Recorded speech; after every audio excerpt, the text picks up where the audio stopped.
para espaço, os dois são uma coisa só.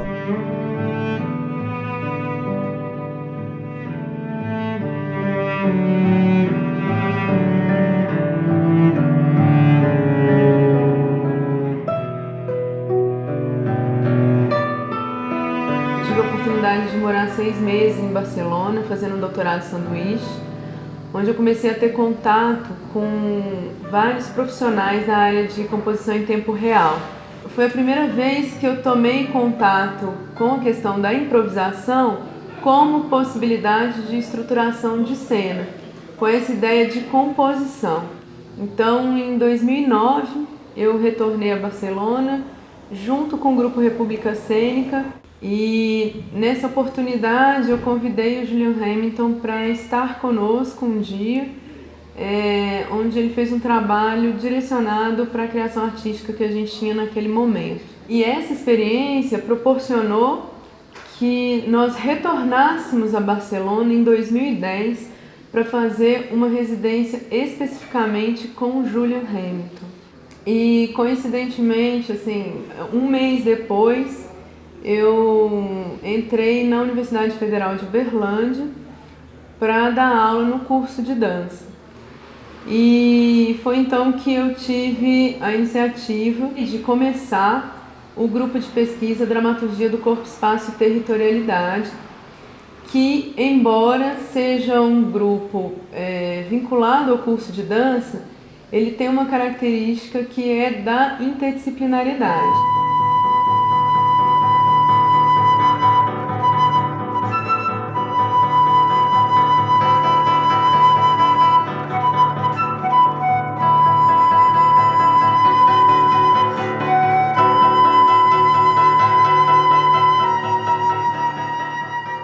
No Conectivo, nós temos trabalhado uma série de movimentos que possibilitam tanto um aquecimento, uma preparação corporal no início do encontro, como também possibilita repertório corporal e desenvolvendo o repertório corporal, que depois vai ser agregado aos recursos de jogo para o trabalho que a gente desenvolve nessa pesquisa. A gente tem 2 momentos que se estabelecem, na verdade, não de formas separadas, mas muito intrínsecas, que são frases de movimento orientadas, onde eu proponho algumas estruturas de movimento para a gente estudar esses elementos que a gente vem trabalhando corporalmente, e um momento de improvisação.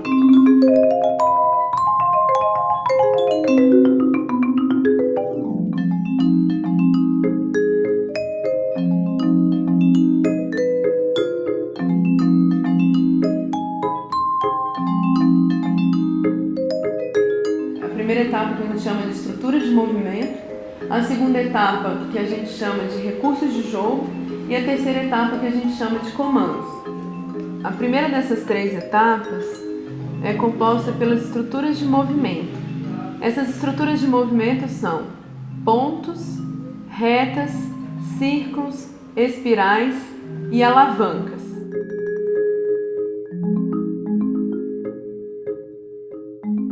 Então a gente estuda cada uma dessas estruturas de movimento a partir de proposições específicas, de efetivamente detalhar essas etapas do que eu entendo como ponto, do que eu entendo como reta, que é o que liga um ponto a outro, como a gente pensa, a partir de um eixo, essa ideia de espiral, que parte dessa torção, a ideia de círculo, que a gente sempre fala desse círculo que ele volta como um ciclo, na verdade, que é diferente dessa espiral que tem uma continuidade, e a ideia de alavanca, que é essa proposição de como que a gente pode pensar nessas estruturas que partem das articulações e que geram pequenos apoios no espaço.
eu acho importante, que é a gente começar o movimento pela reta, não significa que eu esteja trabalhando só a reta, né? Mas faz parte dentro de um imaginário que é de começar pela reta. E isso determina uma qualidade de movimento X, que assim, não significa que eu não vá, por exemplo, chegar numa torção, numa espiral no meu corpo.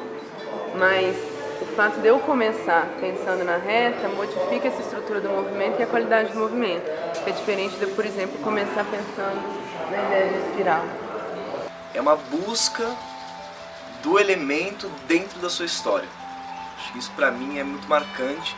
Não é ir para um lugar ou outro em que o imaginário de outro sobre a reta, sobre o ponto, mas o que é o ponto dentro do meu corpo.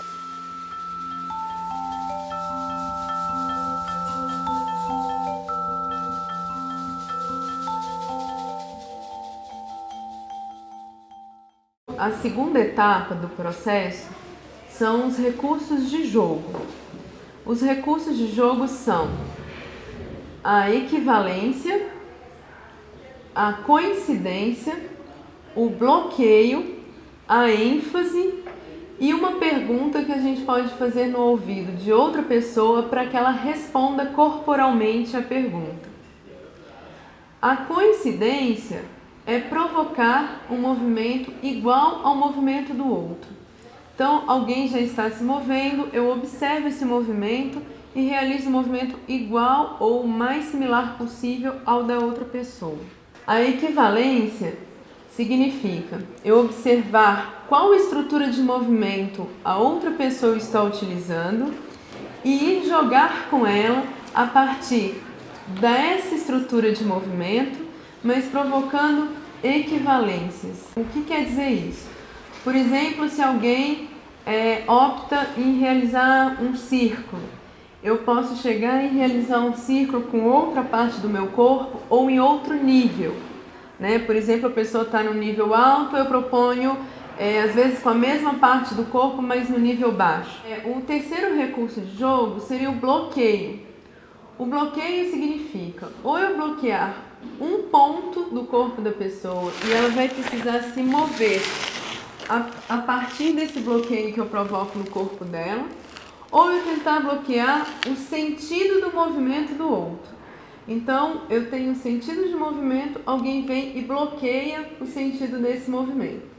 É claro que eu tenho a possibilidade de sair do bloqueio, mas aí eu já estou criando uma outra estrutura. Um outro recurso de jogo que a gente tem é a ênfase. Às vezes tem uma dupla, um trio ou mais pessoas ou vários indivíduos propondo movimentos ao mesmo tempo. A ideia é que a gente esteja o tempo todo com a percepção e a escuta aguçadas para observar o grupo como um todo. E não propor alguma coisa onde eu esteja produzindo algo sem perceber o que está no meu entorno. Então, a ênfase, ela vem como recurso que eu posso utilizar para estar propondo o movimento, mas de repente eu percebo que naquele momento não faz mais sentido para o conjunto, para o todo, que eu continue propondo movimentos. Então, eu faço uma pausa e gero um foco para aquele centro que naquele momento eu entendo que é a ênfase do jogo. O outro recurso que a gente tem é uma pergunta. Eu posso chegar ao ouvido de outra pessoa e fazer uma pergunta qualquer para ela responder cenicamente. Só que normalmente quando a gente fala uma pergunta qualquer, é uma pergunta que também esteja vinculada ao trabalho que está sendo proposto, né? Então, hoje, por exemplo, a gente estava jogando e fizeram uma pergunta que era: o que você não proporia no jogo, por exemplo, tá? Ou de alguma imagem que tenha surgido do jogo, e aí eu venho e faço uma pergunta a partir dessa imagem.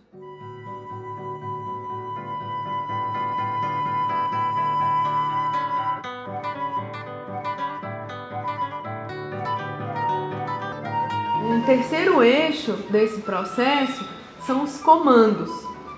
Quando a gente está jogando, a gente pode verbalizar alguns comandos. Eles são parar, continuar, repetir, rebobinar, deletar.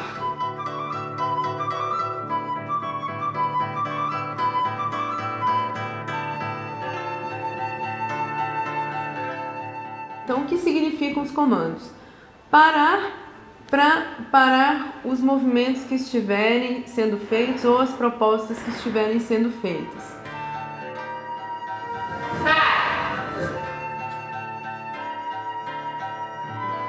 Continua.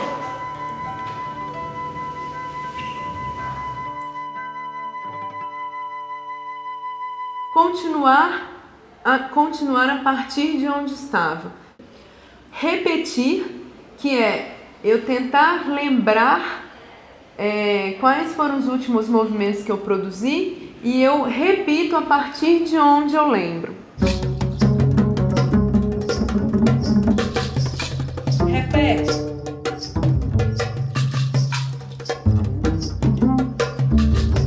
E rebobinar. Rebobina. Que significa voltar o movimento como se fosse rebobinar uma fita de vídeo mesmo. É como que eu posso, por exemplo, se eu fiz isso, eu retorno o movimento, né? Então é voltar o movimento também desde onde a minha memória corporal permite que isso aconteça. O deleta é quando a gente observa que tem muitas informações acontecendo ao mesmo tempo sem se correlacionar entre si. Então alguém pode propor o comando deleta, todo mundo sai e recomeça do zero. Deleta.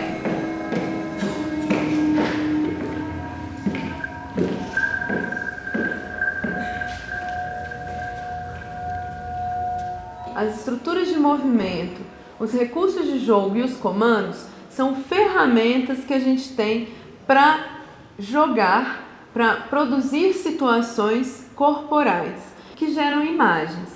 E é importante saber também que eu não preciso acionar num jogo todas essas ferramentas. Eu posso optar por uma delas. Eu sinto que esses dispositivos das retas e das regras, eles atuam muito no sentido de você dar para o corpo algumas ferramentas de autopercepção, de conhecimento, de propósito do corpo no espaço, e algumas ferramentas básicas de construção de diálogo e percepção dessa construção da dança no espaço. Essas ferramentas de composição em tempo real que a gente organizou acabaram gerando a vontade, o desejo de criar uma produção artística a partir disso.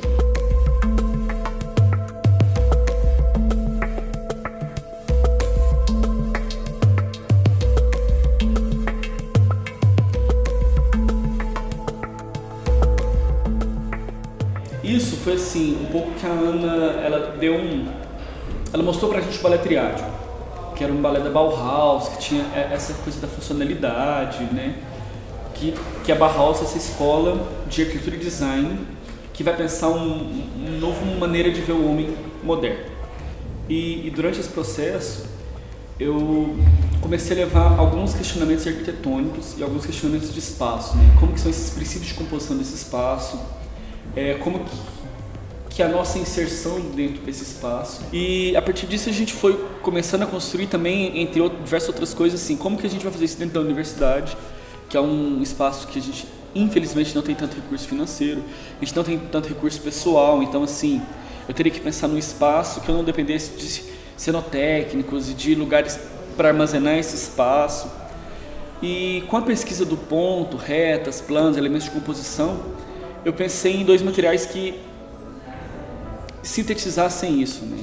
Então foi quando a gente escolheu trabalhar com cordão barbante, né, de algodão cru, e a fita crepe. Eu entrei para o grupo depois que o trabalho já estava construído, uns 6 meses depois. E ao ver o cartaz, eu fiquei já muito interessado, porque tratava de pontos, retas, planos, coisas que, como arquiteto, como artista plástico, eu utilizo muito. Esse espaço que a gente constrói, ele não é um espaço fechado, né? Tem dia que ele vira uma gaiola, tem dia que ele vira uma casa, tem dia que ele vira uma indústria, tem dia que ele vira uma praça, tem dia que ele vira um monte de árvores, tem dia que ele é só barbante, tem dia que ele é uma reta, porque ele não é determinado, né? Não tem uma pré-determinação. A coisa vai construindo ao longo e durante esse processo. O lugar que a gente cria, ele é concreto ao mesmo tempo abstrato, né? A tem discutido muito, assim, cada vez mais, principalmente quando a gente está com saia, salto, perna, não sei o quê, é sair esbarrando no barbante e na fita crepe como se não existisse, né? E aí se desconstrói todo o imaginário que foi construído ali. Nós propusemos esse trabalho em salas alternativas, primeiramente, e depois começamos a propor esse trabalho na rua. A gente apresentou num espaço que era estilo italiano, mas a gente colocou o público também no palco. A gente apresentou em praças, a gente apresentou em pátios abertos de lugares culturais. E o trabalho ele não se condiciona num espaço clássico ou comum de teatro ou das artes plásticas, mas ele transita por esses diferentes espaços justamente para reconhecer as possibilidades.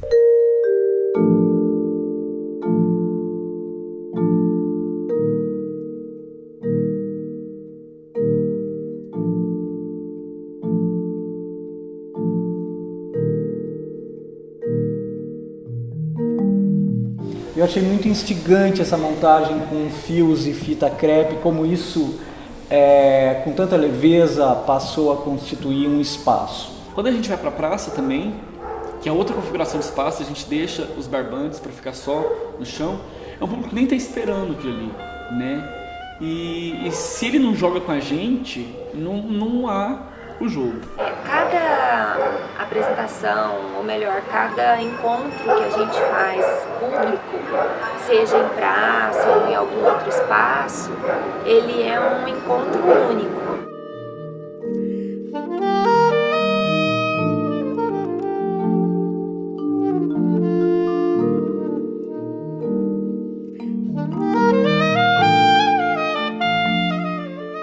Ao longo dos meses que eu estou no grupo, vivemos algumas experiências e estamos traçando diversas outras, né?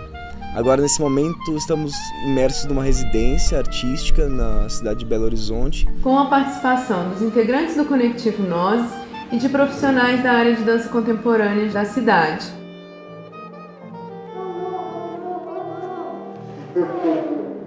Então, eu sou da Companhia Suspensa e a Ana Mundim, né, da UFO, propôs pra gente essa residência aqui no Casa. Essa possibilidade dos encontros são sempre muito ricas e normalmente muito intensas, porque é um tempo que não é muito habitual, né? A gente ficar aqui uma semana inteira, a manhã inteira, se dedicando exclusivamente àquilo. Essas práticas de residência como essa, que possibilita esse encontro de pessoas que têm várias formas de pensar a dança ou que estão buscando novos conceitos, novos entendimentos, novas possibilidades de se entender dança, que procedimentos que são esses para construir essa dança, isso é louvável, né? E é muito enriquecedor para todo mundo, mesmo se às vezes alguns pensamentos se cruzam ou se chocam. Eu também acredito que é nessa diversidade que a gente vai encontrar essas outras possibilidades, ou seja, esse compartilhamento dessas possibilidades, dessas formas diferentes de se pensar a dança. E isso para mim que é esse pensamento contemporâneo, né, de se fazer dança. Eu acredito que seja necessário, né, e fundamental para o artista e para o professor de dança esse momento para experimentar coisas, para pesquisar processos. Eu acho que a improvisação é um campo vasto e ainda muito pouco explorado e muito pouco exercitado dentro da potência que eu vejo que existe para ser feito. Então, eu estou achando interessante, está uma experiência interessante de receber outras informações, outras maneiras de se fazer e de se propor. Artisticamente, didaticamente, humanamente, eu acho que as trocas são muito importantes. Eu acho que o grupo aqui está muito favorável. O grupo sem nomes, né? O grupo de pessoas interessadas em promover alguma coisa, em trazer alguma coisa artisticamente, eu acho que está muito bacana.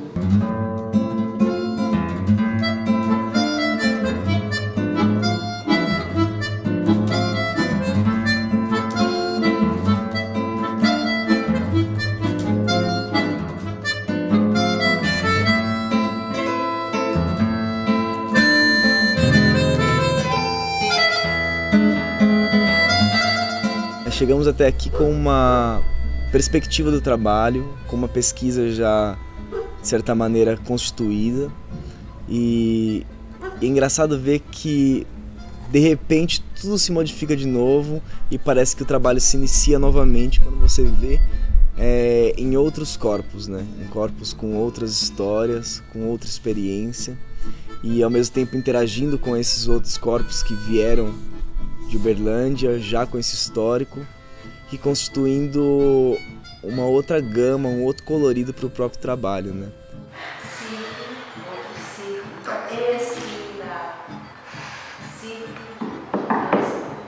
A ideia do projeto de residência é que essas residências se multipliquem, que a gente possa fazer essa residência em várias cidades com os mais diversos públicos possíveis e verificar também como esses procedimentos se reorganizam e se recompõem a partir dos integrantes que fazem parte desse momento de encontro.